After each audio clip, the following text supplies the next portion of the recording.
साल से ज्यादा समय से जारी युद्ध के बीच रूस की ही वैगनर सेना ने रूसी रक्षा मंत्रालय के खिलाफ बगावत का ऐलान कर दिया। वैगनर ग्रुप के मुखिया प्रिगोजिन ने रक्षा मंत्री को उखाड़ फेंकने के लिए रूसी सेना के मुख्यालय रोस्तोव ऑन डॉन पर कब्जे के बाद मॉस्को की तरफ अपने लड़ाकों के कूच की घोषणा कर दी। इस पर राष्ट्रपति पुतिन गुस्सा हो गए और उन्होंने रूस को धोखा देने का आरोप लगाते हुए इस समूह को सजा देने का वादा किया। रूस के रक्षा मंत्रालय ने प्रिगोजिन के खिलाफ गिरफ्तारी वारंट जारी कर दिया। बता दें कि रूस में हथियारबंद बगावत के आरोप में 20 साल की सजा का प्रावधान है।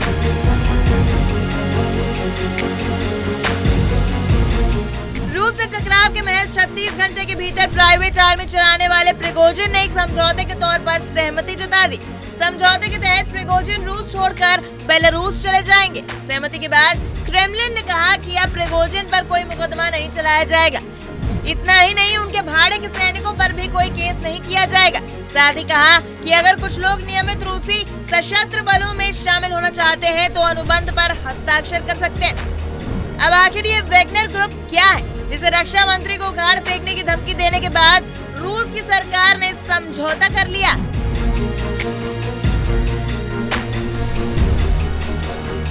रूस के साथ समझौते के बाद अब तक ये साफ नहीं हो पाया है कि प्रिगोजिन भाड़े के सैनिकों के मुखिया प्रभारी बने रहेंगे और उन्हें हटा दिया जाएगा। बता दें कि वैगनर ग्रुप भाड़े के सैनिकों की एक प्राइवेट आर्मी जो रूसी सेना के साथ यूक्रेन के खिलाफ युद्ध लड़ रही थी। अनुमान लगाया जा रहा है कि हजारों वैगनर सैनिकों ने रूस की तरफ से यूक्रेन के खिलाफ जंग में हिस्सा लिया था।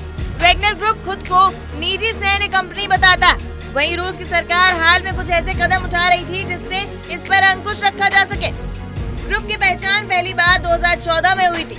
तब ये पूर्वी यूक्रेन में रूस समर्थन अलगाववादी ताकतों का समर्थन कर रहा था। उस समय ये एक गुप्त संगठन था जो ज्यादातर अफ्रीका और मध्य पूर्व में सक्रिय था।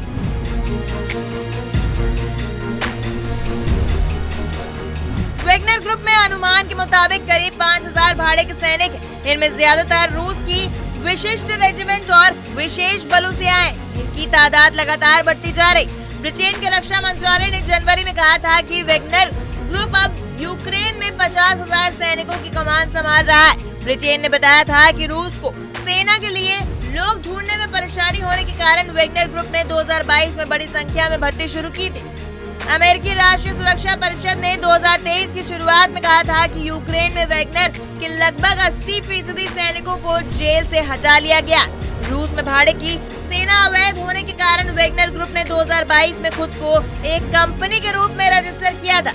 साथ ही सेंट पीटर्सबर्ग में एक नया मुख्यालय भी खोल लिया था।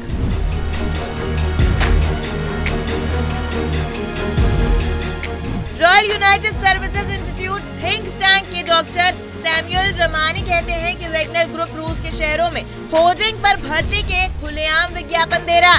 इतना ही नहीं, रूसी मीडिया इसे देशभक्त संगठन के रूप में स्थापित कर रही। वैगनर ग्रुप रूस की ओर से पूर्वी यूक्रेन के बखमुत शहर पर कब्जा करने में शामिल था। यूक्रेनी सैनिकों का कहना था कि उसके लड़ाके को खुले मैदान में बड़ी संख्या में हमले के लिए भेजा गया था। शुरुआत में रूस के रक्षा मंत्रालय ने जिक्र ही नहीं किया था कि वैगनर ग्रुप भी यूक्रेन के खिलाफ जंग में शामिल है। इसके बाद मंत्रालय ने साहसी और निस्वार्थ भूमिका निभाने के लिए इन भाड़े के सैनिकों की खूब तारीफ की थी।